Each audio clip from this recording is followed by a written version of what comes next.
올해 우리 주식시장을 그 말씀하신 대로 반도체의 어떤 그 업종의 그 상승이 됐든 뭔가 어떤 그 규정할 만한 어떤 중요한 변수들이 있을까요? 네. 기본적으로 우리 경제 지표가 더 이상 나빠지지 않는다는 게 가장 중요해 보입니다. 성장률 기준으로 아마도 2019년도 이제 종합적인 집계가 아직 나오기 전입니다만 한 2%간 성장할 텐데요. 뭐 대표님들 아시면 경제라는 게 사실 순환한다라는 얘기를 많이 하는 게 사실 통계적인 관점에서 보는 거거든요. 네. 기저효과라고 하죠. 그래서 기본적으로 우리 성장률 자체가 2019년에 비해서 2020년은 어느 정도로 늘어나는지에 관건이 있겠지만 어쨌든 성장률이 바닥을 찍고 올라가는 국면에 우리 경제는 지금 처해 있는 상황이라는 거 기본적으로 좋고요. 그 성장의 가장 추동력이 좋은 지표가 뭐냐면 수출입니다. 네. 그죠? 근데 수출이 아시겠습니다만 1월 1일부터 1월 10일도 한 플러스 5% 전년 동기 대비해서 5%포인트 정도 상승세로 반전이 됐거든요. 아, 그래요? 그렇죠. 왜냐하면 수출이 악화되기 시작한 게 2018년 12월경부터니까 사실 지금부터는 작년에 수출이 안 좋았던 것 대비해서 수출 실적이 나오지 않겠습니까? 네, 그렇죠. 거기다가 더 중요한 거는 말씀하신 이 반도체 가격이 작년 같은 기간에는 아주 수직 낙하를 하는 상황이었는데 네. 지금은 오히려 일부 품목은 다시 상승 반전하거나 우리 주력 수출 반도체 제품 같은 경우에는 스팟 프라이스도 그렇고 고정거래 가격도 이제는 더 이상 빠지지 않는 국면으로 돼 있기 때문에 우리 수출에서 20% 이상 차지하고 이 반도체가 만약에 가격이 상승 반전해주는 모습이 더 명확해진다면 우리 수출이 구조적으로 줄어야 될 이유는 별로 없는 상황이고요. 또 한 가지는 아까 중국 얘기를 했습니다마는 중국의 적극적인 내수 부양책 이런 것들에 힘입어서 작년 하반기에 상하반기 통틀어서 대체로 반도체 두 자릿수 수출 감소 그리고 중국의 대중국 수출의 두 자릿수 수출 감소가 수출을 막 엉망을 만들어 버렸는데 네. 이 중국 수출도 12월에 플러스 반전을 했고 물론 이제 1월 10일까지는 아주 소폭 많이 났습니다만은 전체적으로 보면 작년 같은 하락세는 이제 멈출 것이다 이렇게 보고요. 그러니까 수출이 만약에 월별로 플러스 반전 혹은 반도체 가격에 의해서 반도체 가격의 상승 반전에 의해서 두 자릿수 숫자까지는 아니지만 5에서 10% 그러니까 어떻게 보면 10% 가까운 상승세가 나와준다면 우리의 투자 환경은 상당히 기본 펀더멘탈을 강화시킬 것이다 이렇게 보고 장내 상황으로 보면 반도체주가 지금 랠리를 하고 있지 않습니까? 네. 삼성전자가 환산 주가로 300만 원이 넘어가 버렸어요. 그래요? 실제로 지금 액분하기 전 가격으로 하면 300만 원이 넘었습니다. 많이 올랐네요. 이제 이런 상황이 되고 뭐 하이니까 10만 원을 넘어가 버린 상황이 되다 보니까 사실 시장 내부에서는 어떤 형태로 대표주든지 뭐든지 주도주가 있어야 됩니다. 네. 근데 계속해서 순환매 형태로 조그만 테마를 가지고 움직이고 있던 장이 제일 큰 주식 삼성전자 하이닉스 시총 1, 2위 업체 이 주가가 일종의 랠리를 하다 보니까 기본적으로 이제는 그 다음 티어에 있는 회사들 또 여기에 납품 관계를 맺는 벤더 회사들의 주가도 릴레이팅 될 수 있는 그런 환경을 만들고 있다는 것도 장내 분위기로는 시장의 수급이라든지 이런 상황으로는 굉장히 작년보다는 훨씬 더 개선되어 있는 그런 환경을 주는 것도 주식시장을 당분간은 좀 적극적인 마인드로 대응해도 좋은 그런 환경을 만들고 있다고 보여집니다. 네. 근데 그 작년에 뭐 미국 시장이 화랑이어서인지 혹은 그 한국 주식 시장에 실망한 투자자들이 어떤 그 수가 늘어나면서 그 미국 직접 투자라든가 해외 투자로 뭐 국민연금이나 이런 기관들도 많이 해외 투자를 늘어났고요. 그러니까 외국으로 빠져나가는 자금들이 많기 때문에 주식 시장에 들어오는 돈이 혹은 관심이 많이 줄어들었다 이런 얘기 하시는 분도 있거든요. 사실 저의 주변에도요 이렇게 모임을 갖거나 그러면 예전에는 뭐 직장 동료들끼리 저녁을 먹으면 자기 주식 자랑도 하고 그러잖아요. 근데 요즘 그런 경우가 거의 없기도 하거니와 혹시 주식 얘기를 하더라도 일순간에 썰렁해지는 얘기들이 있어요. 예를 들면 뭐 야, 요즘에 테슬라 2배나 안 돼. 나 그거 먹었잖니. 아니면 애플 한 종목이 우리 시가총액 다다. 뭐 이런 얘기, 나 그 애플 사서 4배 먹었지. 이런 얘기 하는 순간 한국 주식에 대한 어떤 얘기 자체가 없어져 버리죠. 그리고 사실은 생각하게 됩니다. 아, 나도 이거 빨리 해야 되는 거 아니야? 네. 근데 기본적으로 우리나라에서 활동하는 분의 입장에서, 우리나라 사람의 입장에서 외국 주식 혹은 전 세계 시가총액의 가장 큰 시장인 미국 주식에 자신의 어떤 자산을 일부 투자하는 거에 대해서는 그건 정당한 겁니다. 네.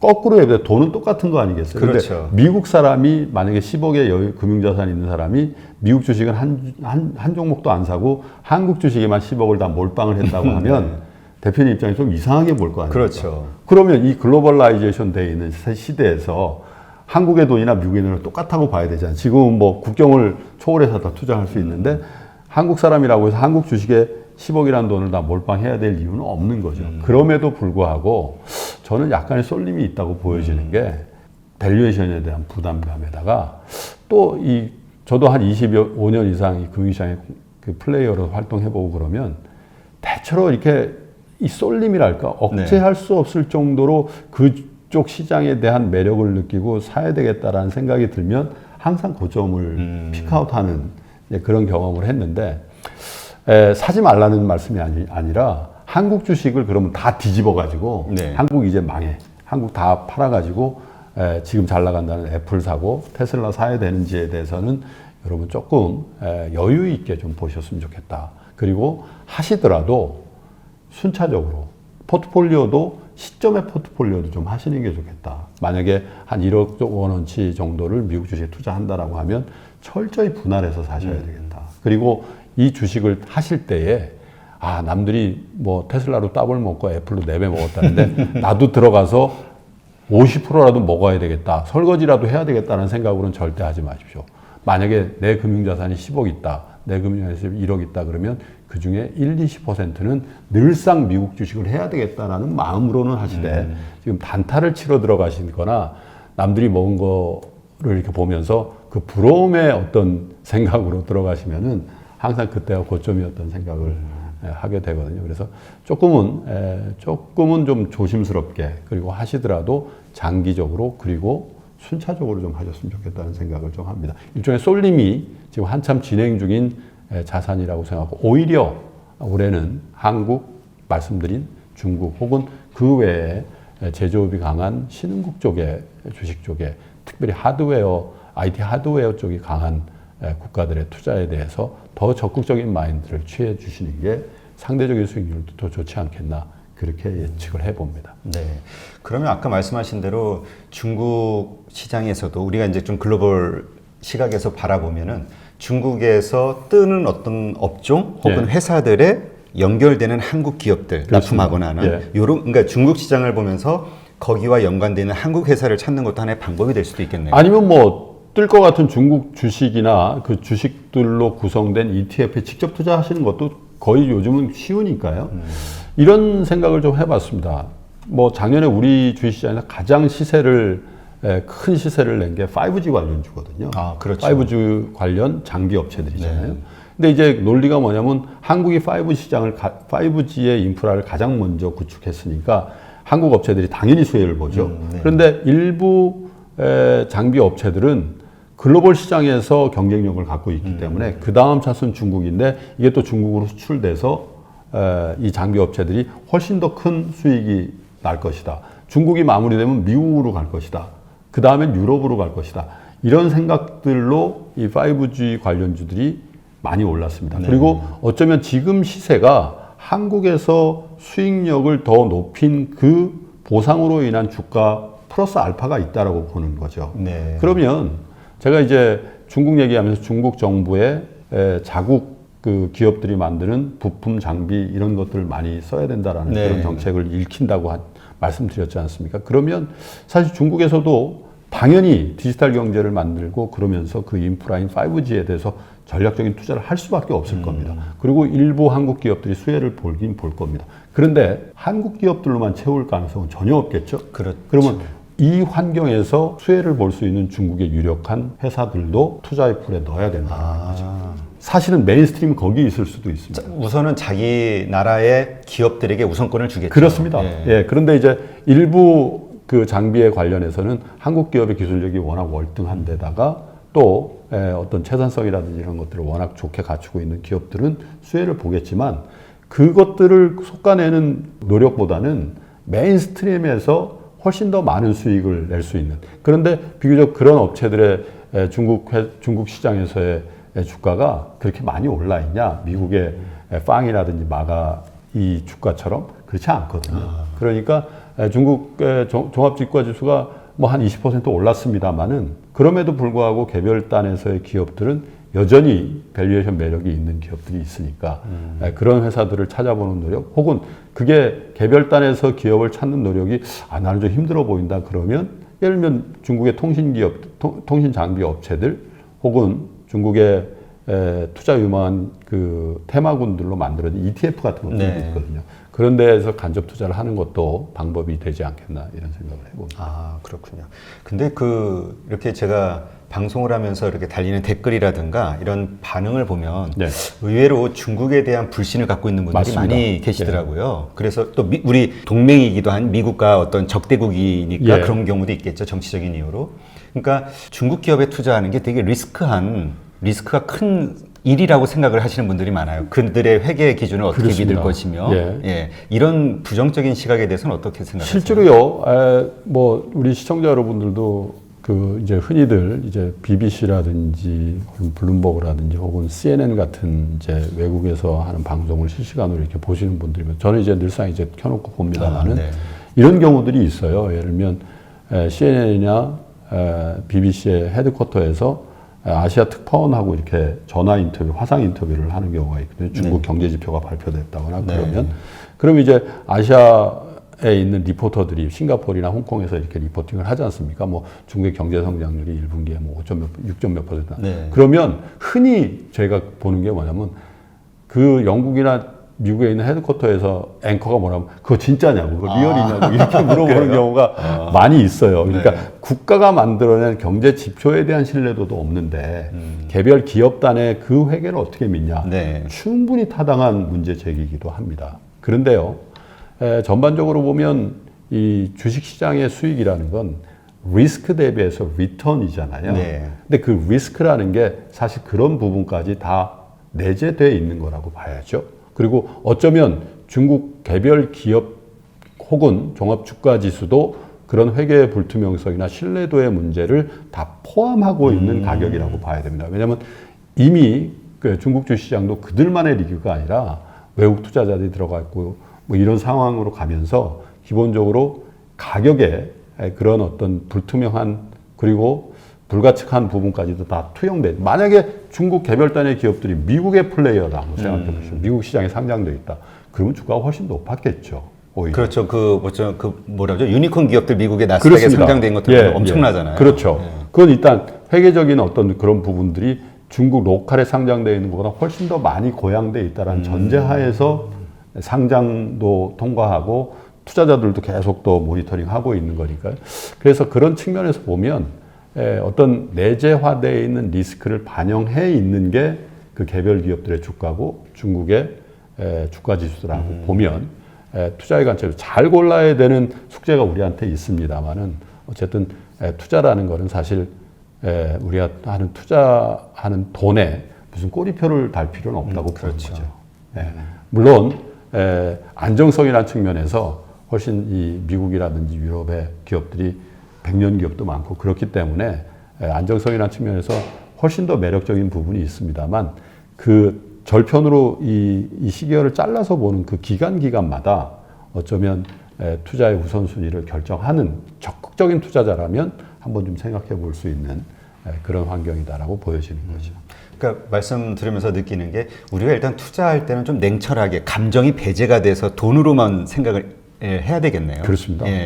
거기에 뭐 여러 가지 감정이 섞여서 희망과 바라는 기대감과 이게 섞여가지고 하면 그럴 필요는 없어요. 그리고 뭐 한국 자본은 한국에만 투자해야 된다라고 예전에 많이 얘기했어요. 그러니까 외국 투자하면 외국으로 그러니까 국부를 유출하는 걸로 막 이야기했었잖아요. 근데 지금 그런 얘기하면 좀 시대착오적이라고 생각하잖아요. 이미 다 투자 인프라 같은 게 다 해외 투자를 할 수 있는 상황에서 그렇죠? 그러면 우리 김 프로님은 국내 기관이나 기업들이 해외 투자에 적극적으로 나서는 게 한국 경제의 미래를 위해서 좋은 방향이라고 생각하시나요? 아니면 기본적으로 이제 저성장에 대한 그 우려들도 많이 하고 우리가 일본 된다라는 얘기들도 많이 하잖아요. 근데 뭐 저는 꼭 그렇게 갈 거라고 보이지 않습니다. 일본 사람과 한국 우리 국민들의 어떤 기질 자체도 많이 틀리고 물론 노령화라든지 또 이런 산업의 구조라든지 너무 흡사한 측면이 많이 있지만 사실 사람이 만드는 게 경제고요. 그 경제도 그 역동성이라는 측면에서 어떤 기질적인 측면도 굉장히 많다고 보기 때문에 저희가 우리 한국 경제를 예견할 때 한국 경제 이제 뭐 저성장 국면에서 완전히 망했어. 3% 성장하다 2%는 1%는 이제 마이너스 성장. 이렇게 단절적인 그 눈으로 한국 경제를 보는 거는 굉장히 저는 경계해야 된다라고 보고요. 경제는 순환한다라는 측면에서 여전히 유효하고 한국의 어떤 이 그 안에서 보는 한국과 밖에서 보는 시각에서 저는 이제 뭐 영국에서도 근무하고 미국에서도 근무해봤습니다는 밖에서 보는 시각은 굉장히 많이 다릅니다. 네. 제가 하나 예를 들어 드리면 한국 같은 이 자그마한 내수를 가진 나라에서 전 세계 디램을 1등을 하고요. 자동차 산업이 넘버 5 안에 들고요. 조선 1등이고요.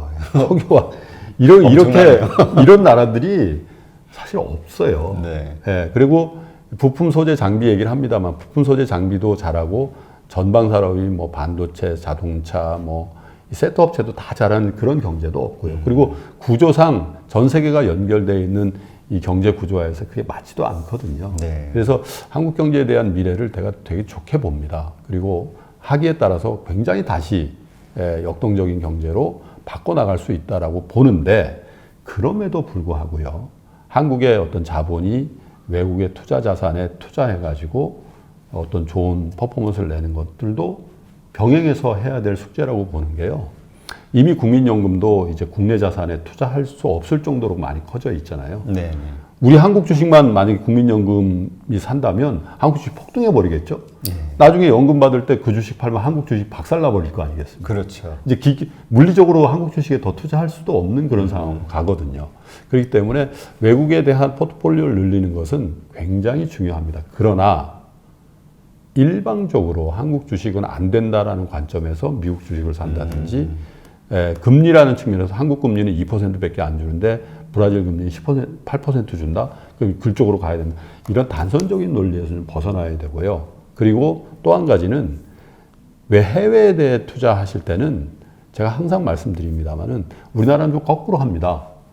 신흥국 투자로 시작해서 미국 주식, 미국 국채까지 이렇게 쭉 위험 자산부터 시작해서 안전 자산으로 가시거든요. 네. 근데 사실은 해외 투자를 처음 하시는 분들은 우리나라보다 더 안전한 자산을 먼저 하시고 그리고 나서 조금씩 위험에 노출되는 것들을 좀 늘려나가시는 이 방향이 맞는데 우리는 전통적으로 보면 뭐 차이나 펀드, 뭐 브라질 펀드 하다가 요즘 미국 주식을 하잖아요. 네. 그래서 그 순서도 어떻게 보면 조금 잘못되어 있는 것 같은데 그런 부분도 좀 고려해서 대신 어떤 자기 자산의 일정 부분을 글로벌 자산에 이렇게 포트폴리오 한다는 측면에서는 사실 권장할 만한 상황이고 예전에 제가 이런 얘기를 많이 드리는데요. 우리가 부국강병하다 이런 얘기 하잖아요. 네. 예전의 개념의 부국강병은 나라의 어떤 군사력이나 무력이 강해가지고 옆 나라를 침탈해가지고 그 나라의 사람 자원을 갖고 와서 국민들에게 이렇게 분배하고 이러면서 강병하면 부국한다 이런 개념이었다면 지금은 어떻게 보면 현명한 사람들, 지혜로운 사람들이 그 구성비가 더 많은 나라가 부국해지거든요. 네. 왜냐하면 이 투자의 세계에서 다 글로벌화 되어 있는 상황에서 항상 우리는 미국, 영국 사람들한테 돈을 잃는다라는 어떤 그런 생각이 있잖아요. 근데 이런 방송을 통해서 우리의 어떤 경제적인 지식이라든지 지혜라든지 이런 게 고양되면서 미국 사람들과 미국 투자자들과 영국 투자자들과 혹은 다른 신흥국의 투자자들과 우리가 이게 뭐 제로섬 게임이라는 측면에서 훨씬 더 경쟁 우위를 갖는다면 그것이 우리나라로 다시 들어와서 자본이 환입되면서 국부가 늘어나서 우리나라가 부국이 되는 그런 환경도 앞으로 만들어 나가는데 우리들도 대표님이나 저도 많은 기여를 할 수 있다고 보고요. 그런 환경이 만들어지면 어찌 보면 제조업 일방에 그리고 수출 일방의 어떤 그런 경제에서 금융과 서비스가 강한 나라로 이렇게 자연스럽게 넘어가는 데 있어서 촉매의 역할도 할 수 있다고 보여집니다. 네, 좋은 말씀입니다.